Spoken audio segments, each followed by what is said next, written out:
Hello students, आज हमें करनी है मैथ्स की वर्कशीट नंबर 6 और आज की हमारी वर्कशीट का टॉपिक है फैक्टराइजेशन ऑफ अलजेब्रिक एक्सप्रेशन।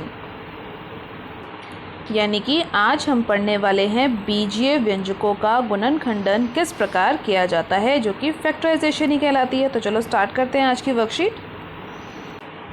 आज की वर्कशीट में जो हम फैक्टराइजेशन सीखेंगे बेटा, वो कुछ मेथड्स हैं जिसके थ्रू हम सीखेंगे। पहला मेथड होगा कॉमन फैक्टर मेथड, दूसरा मेथड होगा रीग्रुपिंग टर्म टुगेदर मेथड, और फिर नेक्स्ट हम सीखेंगे अलजेब्रिक आइडेंटिटीज़ के थ्रू हम कैसे फैक्टराइजेशन कर सकते हैं। यानी कि आज जो हमें टॉपिक सीखने हैं गुणनखंडन करने के, वो कौन से होने वाले हैं, वो होंगे हमारे पहला मेथड होगा यानी पहली विधि होगी सार गुणनखंड करने की, फिर होगी पदों को पुनः समूहन करने की, और फिर सर्व समीकरणों का प्रयोग करके।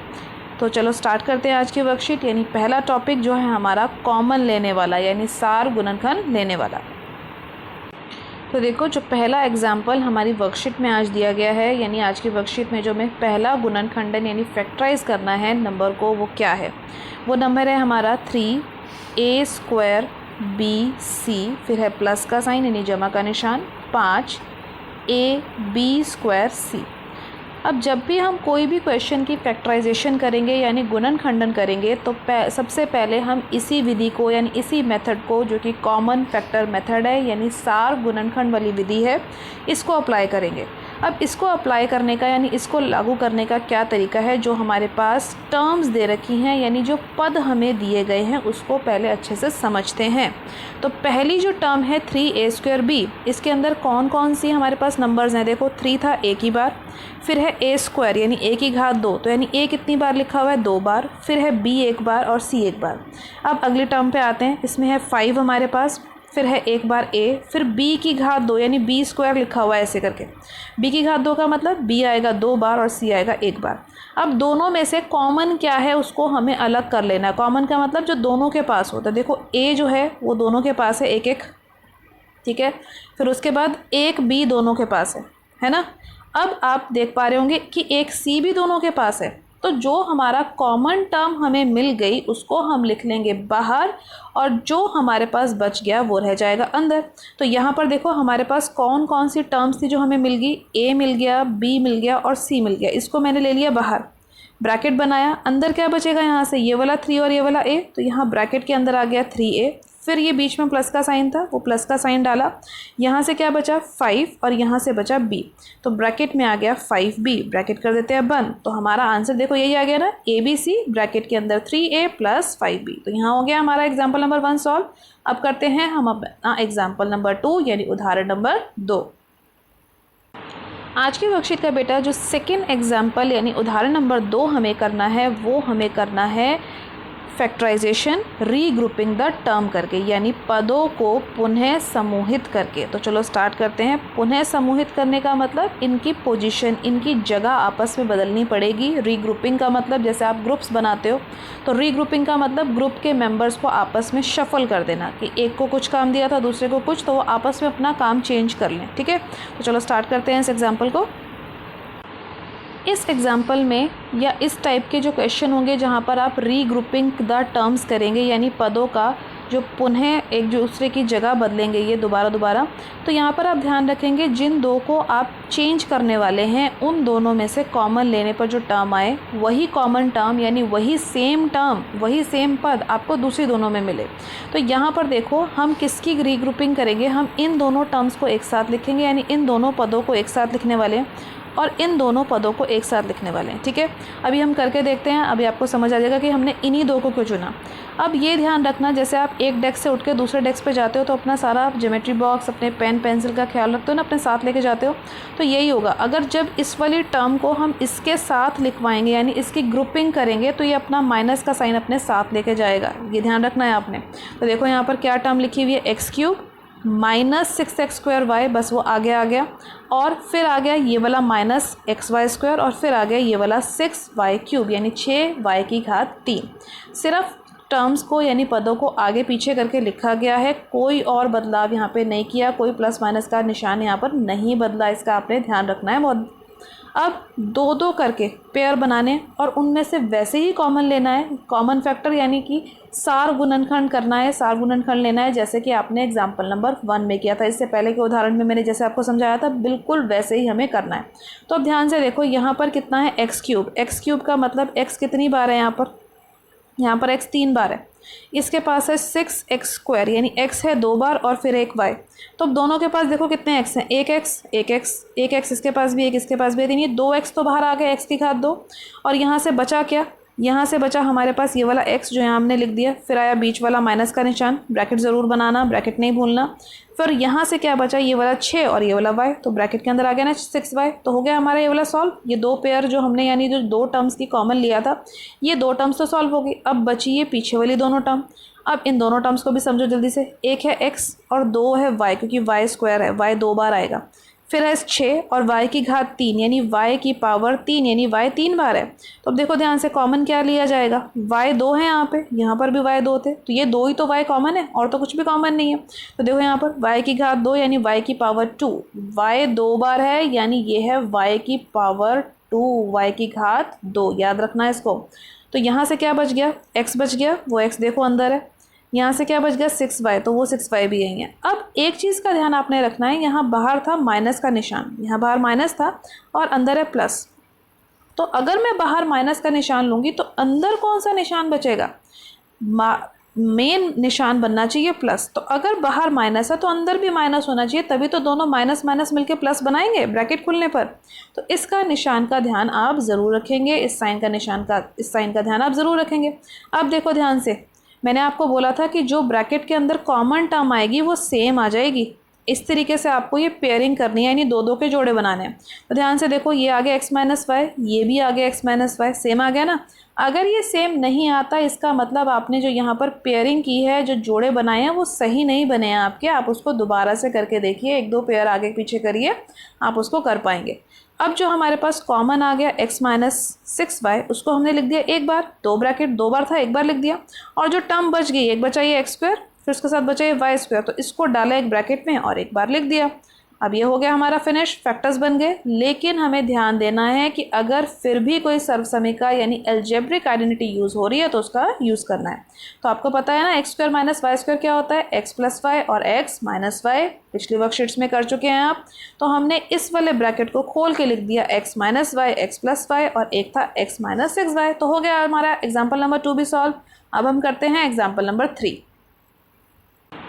एग्जाम्पल नंबर 3 में देखो बेटा क्या बोला हुआ है, फैक्टराइज द एल्जेब्रिक एक्सप्रेशन, यानी कि एक हमें बीजीय व्यंजक दे रखा है, उसका गुणनखंड करना है। बीजीय व्यंजक क्या है, x² प्लस 6x प्लस 8। इस फैक्टराइजेशन को, इस गुणनखंडन को हम एक आइडेंटिटी यानी कि एक सर्वसमीका के माध्यम से भी कर सकते हैं, और जो हमने स्प्लिटिंग द मिडल टर्म यानी मध्य पद विभक्त करके गुणनखंड करना यानी कि फैक्टराइजेशन करना सीखा था स्प्लिटिंग द मिडल टर्म से, उससे भी कर सकते हैं। तो मैं आपको स्प्लिटिंग द मिडल टर्म समझा रही हूँ, क्योंकि वही जो मेथड है हम बहुत उसका यूज़ करेंगे आगे आने वाले बहुत सारे क्वेश्चंस करने में। ठीक है, तो ध्यान रखना कैसे करते हैं इसको हम कंपेयर करेंगे एक जनरल टर्म से। जो मेरा क्वेश्चन है वो है x² प्लस 6x प्लस 8। इस पॉलिनॉमियल को हम बोलते हैं क्वाड्रेटिक पॉलिनॉमियल, पढ़ा हुआ है आपने, यानी द्विघात बहुपद। अब द्विघात बहुपद का जो जनरल टर्म है वो होता है ax² plus bx plus c। अब आपको समझ आया मैंने क्यों ये बोला। अब आप देख पा रहे होंगे x² के साथ यहाँ कुछ नहीं है, तो मैं 1 लिख देती हूँ, 1 लिख देती हूँ, ताकि मुझे a की वैल्यू क्लियरली नज़र आ जाए।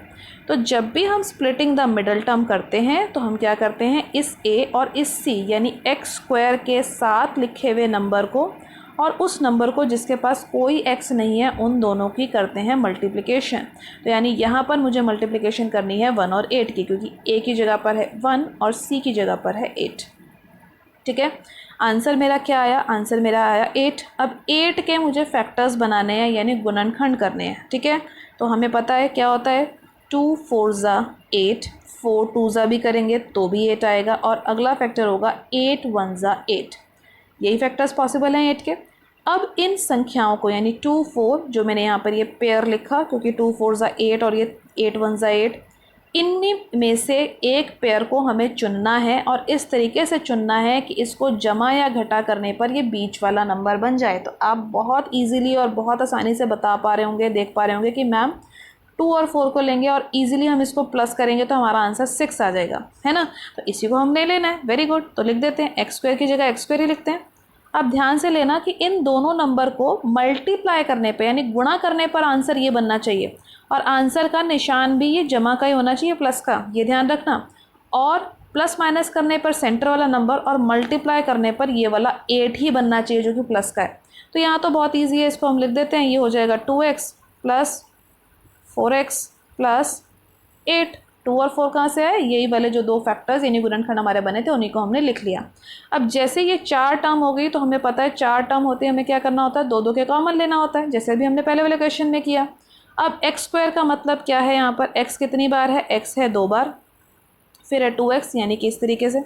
अब इसमें से कॉमन क्या ले सकते हैं? क्या है दोनों के पास कॉमन? देख पा रहे हैं ना आप, दोनों के पास x है, तो बाहर कॉमन क्या लेके लेंगे? x ले लेंगे। अंदर क्या बचेगा? ये वाला x, फिर है बीच में प्लस का निशान तो वो प्लस का निशान, फिर बचा ये 2, ब्रैकेट क्लोज हो गया। अब देखो प्लस, अब आगे की टर्म देखो क्या है। अब है मेरे पास 4x और फिर 8। 4x तो 4x ही लिख देते हैं। 8 का मतलब कैसे लिख सकते हैं? 4 2 से 8 होता है ना, होता है। अब ध्यान से देखो दोनों के पास क्या कॉमन है। यहाँ भी 4 है, इसके पास भी 4 है, तो 4 ले लें कॉमन। और यहाँ पर क्योंकि दोनों ही प्लस के निशान है तो बाहर भी प्लस ले लेंगे और अंदर भी प्लस ही ले लेंगे। तो 4 बच गया और यहाँ क्या बचा? ये वाला x, फिर आएगा ये प्लस का निशान, फिर बचेगा ये वाला 2। तो समझ आ गया होगा अब आपको। अब देखो ध्यान से, ये दोनों जो ब्रैकेट के अंदर के नंबर है ये सेम बन गए। अगर ये सेम नहीं बनते तो हमने कोई मिस्टेक की होती, लेकिन ये सेम बन गए तो यानी हमारा आंसर बिल्कुल ठीक है। इन दो टर्म्स को एक बार लिख देंगे जो 2 बार रिपीट हो रही है, x+2 और x+2, इसको एक बार लिख लिया। और अब जो बच गया ये x बचा और ये +4 बचा, इनको डालेंगे एक ब्रैकेट में और साथ में लिख देंगे इसके, तो ये हो गया x+4। तो ये आ गया मेरा आंसर, यानी ये टर्म होगी मेरी फैक्टराइज, जिसको मैंने किससे करा? स्प्लिटिंग द मिडल टर्म, यानी कि जो मध्य पद है उसको विभक्त करके मैंने इसके गुणनखंड निकाल लिए। एग्जाम्पल नंबर 3 भी हो गया। अब हम करते हैं एग्जाम्पल नंबर 4। तो अब देखो एग्जाम्पल नंबर 4 में हमें बोला गया सिंप्लीफाई। अब यहाँ पर हमें बोला गया इसको हल करके बताओ, इसको हल करके बताओ, लेकिन ये नहीं लिखा कि इसके गुणनखंड करो यानी फैक्टराइजेशन करो, लेकिन बिना फैक्टराइजेशन करे हम इसको हल नहीं कर सकते। ठीक है, तो चलो इसको स्टार्ट करते हैं।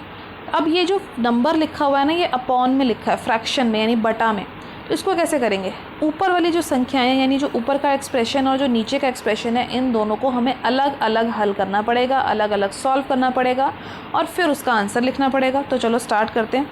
ऊपर वाली जो पार्ट है यानी जो ऊपर वाला नंबर है वो तो कैसा नंबर है? जैसे अभी मैंने आपको समझाया था, क्वाड्रेटिक पॉलिनोमियल यानी कि द्विघात बहुपद। उसको हल करने का तरीका क्या है? यानी एक्स स्क्वायर के साथ पहले कुछ नहीं है तो उसके साथ 1 लिख देते हैं। तो इस 1 और 3 को मल्टीप्लाई करा तो आ गया क्या मेरे पास? आंसर तो 3 ही आया।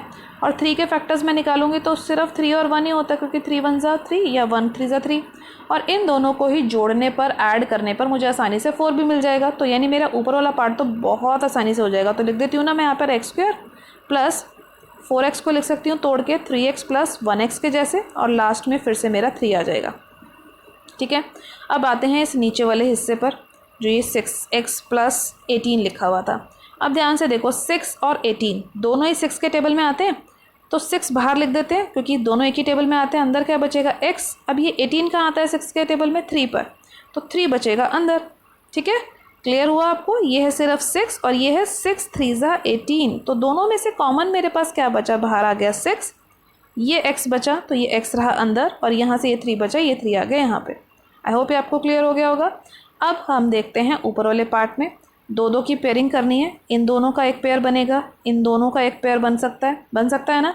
तो उसके बाद हम इसको कॉमन भी ले सकते हैं। तो चलो जल्दी से स्टार्ट करते हैं। एक्स स्क्वायर में से x कॉमन, तो अंदर क्या बचेगा? x, यहाँ से 2x थे क्योंकि, प्लस ये वाला x ऑलरेडी बाहर आ गया तो अंदर बचा 3, ब्रैकेट बंद, प्लस अब इसमें से देखो 1x और 3। आप कहोगे इसमें से तो मैडम कुछ भी कॉमन नहीं है, एक टेबल में आता ही नहीं है। तो आपको ध्यान रखना जब कुछ भी कॉमन ना हो तो 1 तो कॉमन हो सकता है, 1 तो सभी के पास है। तो यहाँ से बचा x प्लस 3।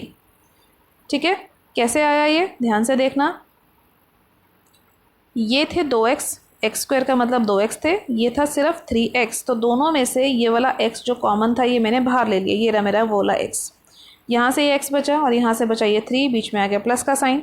अब आते हैं इन दोनों टर्म्स पे। इसमें से मैंने 1 कॉमन ले लिया क्योंकि ये 1 है और 3 को कैसे लिख सकती हूँ, 3 1 = 3, तो 1 कॉमन हो गया। तो यहाँ से क्या बचा, ये वाला x और यहाँ से बचा ये 3, बीच में आ गया प्लस का साइन, तो हो गया ना सॉल्व। अब नीचे क्या लिखा हुआ था हमने, 6 × x + 3। अब हमें पता है ऊपर वाले पार्ट में हमें क्या करना है, जो नंबर 2 बार आ रहा है उसको एक बार लिखना है, x + 3, और जो बच गया उसको दूसरे ब्रैकेट में लिखना है, यानी x + 1। और नीचे क्या है, 6 × x + 3। अब देखो सब नंबर मल्टीप्लाई के फॉर्म में आ गए ना, तो यानी ये x + 3 और ये वाला x + 3 कट जाएगा, तो क्या बचेगा हमारे पास, ऊपर बचेगा सिर्फ x + 1 और नीचे बचेगा 6, यानी आंसर आ गया हमारा x = 1/6। तो यही हमारा आंसर आ रहा था ना एग्जाम्पल नंबर 4 का। हो गया हमारा एग्जाम्पल नंबर 4 भी सॉल्व। अब हम करते हैं ट्राई योरसेल्फ, यानी स्वयं प्रयास कीजिए के प्रश्नों को। तो देखो बेटा, फर्स्ट क्वेश्चन क्या है आज की वर्कशीट का, फैक्टराइज द फॉलोइंग, यानी कि जो दिए गए प्रश्न हैं इनका हमें गुणन खंडन करना है। तो चलो स्टार्ट करते हैं फर्स्ट पार्ट से। पहला पार्ट है 8xy³ - 6x² y²। अब उसी तरीके से करना है जैसे कि हमने पहले सीखा था। तो सबसे पहला तरीका हमने सीखा था कॉमन फैक्टर लेने वाला, तो उसी को यहाँ पर अप्लाई करो, सीखो और करो। 8 और 6 हैं पहले तो, ठीक है, दोनों ही 2 के टेबल में आते हैं। तो पहले ध्यान से देखो, ये 2 के टेबल में कहाँ आता है, 2 4 और ये कहाँ पर आता है 2 3, ठीक है, बीच में माइनस का साइन। एक ही x है और y कितने हैं इसके पास, 3 y हैं, तो I will write 3 times y, मैं 3 बार y लिख दूँगी। यहाँ पर 2 बार x आएगा और 2 बार y आएगा। अब हमें कॉमन देखना है, तो देखो दोनों के पास क्या क्या कॉमन है, दोनों के पास 2 है, ठीक है, फिर उसके बाद दोनों के पास एक x है और दोनों के पास कितने y हैं कॉमन, 2 y कॉमन है, ठीक है। अब जो कॉमन ले लिया उसको बाहर लिख लो, 2 ले लिया, x ले लिया और 2 y कॉमन ले लिए, ठीक है। अब अंदर बच के आ गया, जो जो रह गया उसको लिख लो 4 और ये वाला y बचा, तो I will write 4y minus, क्योंकि बीच में माइनस का निशान था, यहाँ से क्या बचा, ये वाला 3 बचा, 3 लिख दिया। अब जो मैंने येलो मार्क कर दिया वो तो मैंने बाहर लिख लिए हैं, तो ये वाला 3 और ये वाला x जो है वो अंदर बचा है। तो हो गया ना हमारा क्वेश्चन सॉल्व, कितना इजी था, ख़त्म हो गया, पहला क्वेश्चन फिनिश। अब देखो सेकंड पार्ट पर आते हैं। सेकंड पार्ट क्या है, 2ab² + a² - 2a² b - b², ठीक है। अब इस क्वेश्चन में ध्यान रखना, जैसे ही आपको किसी भी क्वेश्चन में 4 टर्म्स दिखेंगी, यानी 4 पद दिखेंगे, 4 है ना, 1 2 3 4, तो आप यहाँ पर पेयरिंग करेंगे, यानी ग्रुपिंग करेंगे, जो हमने सीखा था ना, समूह बनाएंगे 2 के, तो वही हमें यहाँ पे करके इस क्वेश्चन को सॉल्व करना है। अब ध्यान से देखो, पेयरिंग करेंगे तो किसके साथ करेंगे और कैसे करेंगे कि हमारे आंसर सही आ जाएं। अगर मैं इन दोनों की पेयरिंग करती हूँ पहले 2 की, तो इसकी पेयरिंग ठीक से नहीं हो पाएगी, एक में 1 a है, एक में 2 a है। लेकिन अगर मैं इस पहले वाले टर्म की पेयरिंग इस आखिरी वाले टर्म से करूं, पद से करूं, तो दोनों के पास देखो b² है ना, देख रहे हो ना। इसी तरीके से बीच वाले दोनों की करूं तो इन दोनों के पास a² है, तो यानी इनकी पेयरिंग करने से मेरा आंसर ठीक आ सकता है। तो इनकी पेयरिंग करना स्टार्ट करें। तो देखो, जब मैंने इनकी देखने से पेयरिंग करने की सोची और इसको करी, तो पेयरिंग करने पर मेरा ये जो टर्म है ना, ये सेम नहीं आई। इसका मतलब मैंने जो ग्रुपिंग करी थी वो सही नहीं थी, तो अब ग्रुपिंग चेंज करके देखना पड़ेगा। तो चलो चेंज करके देखते हैं। तो अब यहाँ पर देखो बेटा, हमें पेयरिंग कैसे करनी पड़ेगी। देखो, a² - b² को हम साथ में लिख लेते हैं, ठीक है, और उसके बाद जो हम टर्म लिख रहे हैं वो ये वाले लिख रहे हैं, -2a² प्लस लास्ट में लिख रहे हैं इस वाली टर्म को 2ab², ठीक है। अब 2 की पेयरिंग करके इसको हम सॉल्व करेंगे। अब इसकी पेयरिंग जो a² - b² है, इसमें तो जल्दी से हम फॉर्मूला लगा देते हैं, क्योंकि हमें पता है इसको फॉर्मूले से ही सॉल्व करना पड़ेगा। a - b और a + b लिख दिया। अब लास्ट वाले 2 टर्म्स में से हम कॉमन लेते हैं। ध्यान से देखो, दोनों के पास 2 है, तो -2 लिख दें।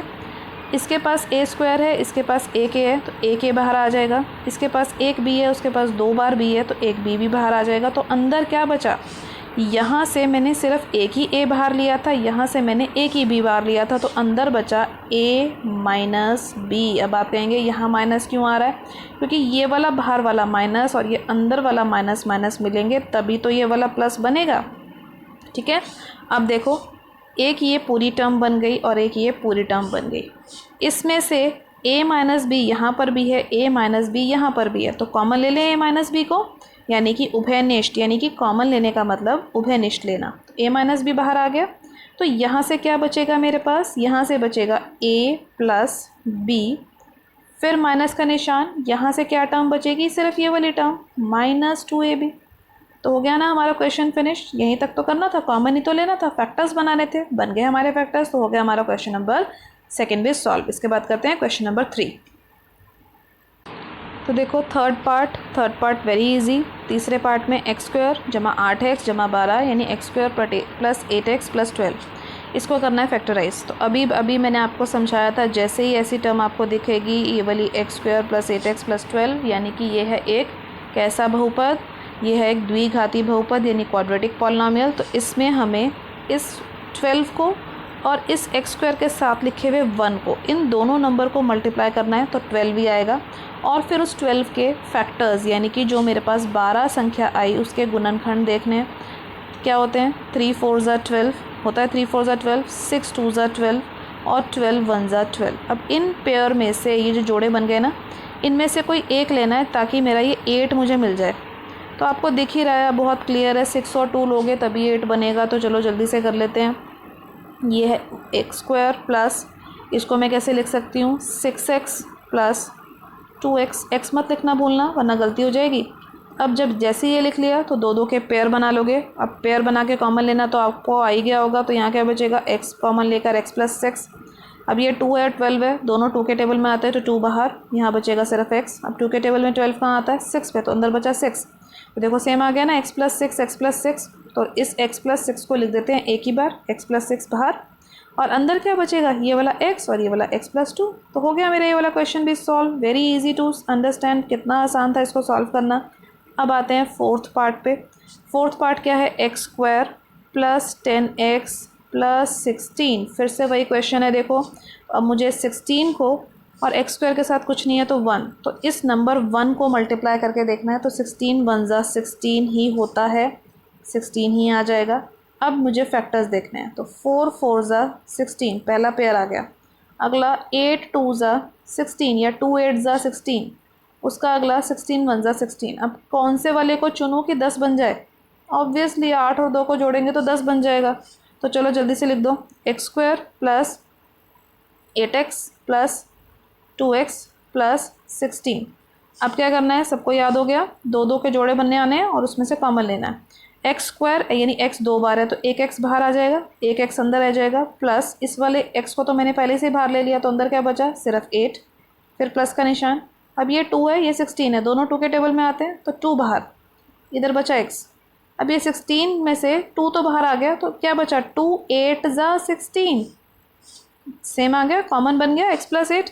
तो x प्लस 8 लिख देंगे एक बार, जो कॉमन बन चुका है, जो कि उभयनिष्ठ बन गया, और जो बच गया x ये वाला और ये प्लस 2 इसके साथ लिख देंगे। तो ये भी हो गया हमारा क्वेश्चन फिनिश, यानी हमने बना लिया फैक्टर जिसको हम बोलते हैं गुणनखंड। अब आते हैं क्वेश्चन नंबर 2 के इस फर्स्ट पार्ट पे। फर्स्ट पार्ट में देखो ध्यान से क्या लिखा हुआ है, x² minus 9 over 6x plus 18। तो ऊपर तो हमें बहुत क्लियरली दिख रहा है कि हमें एक फॉर्मूला, एक सर्व समीकरण लगाना पड़ेगा, x² माइनस 3² यानी a² माइनस b² का, ठीक है। और नीचे हम कॉमन ले ही सकते हैं 6, तो 6 कॉमन लेने पर क्या बचेगा, x प्लस 3। अब तो कई बच्चों को समझ आ गया होगा क्या करना है, फटाफट से हमें लिख देना है a² plus a² minus b² का फॉर्मूला, यानी a प्लस b और a माइनस b, यानी एक बार x प्लस 3 और एक बार x माइनस 3। नीचे पहले से एक बार 6 मल्टीप्लाई में x माइनस 3 लिखा हुआ है, तो ये x प्लस 3 वाला जो टर्म है ये कट जाएगी और आंसर हमारा सिर्फ क्या बचने वाला है, x माइनस 3 बटा में 6। तो हो गया हमारा ये पार्ट भी सॉल्व।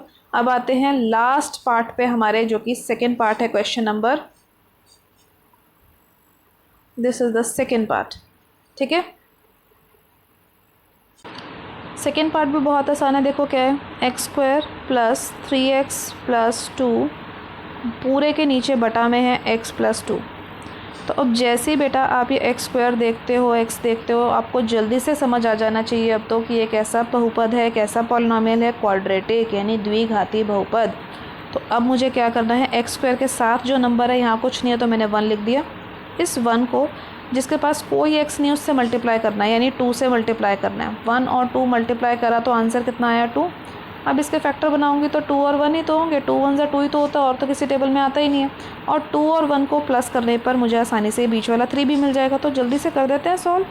एक्स स्क्वायर प्लस इस 3x को कैसे लिख देंगे, 2x प्लस 1x के जैसे, प्लस 2 लास्ट वाला, और नीचे है x प्लस 2। अब हमें क्या करना है, अब हमें लेना है कॉमन, दो दो करके कॉमन लेना है। तो चलो जल्दी से देखो, मैं यहाँ पे लिख रही हूँ उसको, x square plus 2x plus 1x plus 2, और इस पूरे के नीचे हमारे पास क्या था, x प्लस 2। दो दो करके हमें कॉमन लेने हैं, तो उसी को समझते हुए हमें आगे करना है, ठीक है। तो इन दो में से हमें कॉमन लेना है और इन दो में से हमें कॉमन लेना है। कैसे लेंगे, एक आ जाएगा x बाहर और यहाँ क्या बचेगा, x प्लस 2। यहाँ से कॉमन लेंगे जब हम, तो यहाँ से कॉमन क्या आएगा, सिर्फ और सिर्फ 1, तो यहाँ से बचेगा अंदर x प्लस 2। नीचे ऑलरेडी एक x प्लस 2 था, ठीक है। आप देखो ध्यान से, दोनों ही जगह पर x प्लस 2 बन गया है। तो हमारे पास क्या बचा, x प्लस 2 लिख देते हैं बाहर क्योंकि वो कॉमन है, यानी उभयनिष्ठ है। दूसरा बचा x प्लस 1 बटा में x प्लस 2। अब ऊपर नीचे दोनों में x प्लस 2 बन गया, कट गया, तो हमारा फाइनल आंसर क्या आ गया, x प्लस 1। तो ये आ गया हमारा फाइनल आंसर। आज की वर्कशीट यहाँ फिनिश होती है बेटा। आज की वर्कशीट के सभी क्वेश्चंस की अच्छे से प्रैक्टिस कीजिए। आपने पहले भी ऐसे क्वेश्चंस की प्रैक्टिस करी हुई है, आज आपने और क्वेश्चन प्रैक्टिस करें हैं। आप अपनी पुरानी बुक से देखकर और भी क्वेश्चन ऐसे प्रैक्टिस कर सकते हैं। तो आज की वर्कशीट की वीडियो अच्छी लगी हो तो अपने फ्रेंड्स के साथ लाइक और शेयर करना मत भूलिएगा। मेरे चैनल पे पहली बार आए हैं तो चैनल को सब्सक्राइब कर लीजिए ताकि आपको अगले आने वाली वीडियोज़ की नोटिफिकेशन टाइम से मिल सके। Thank you for watching.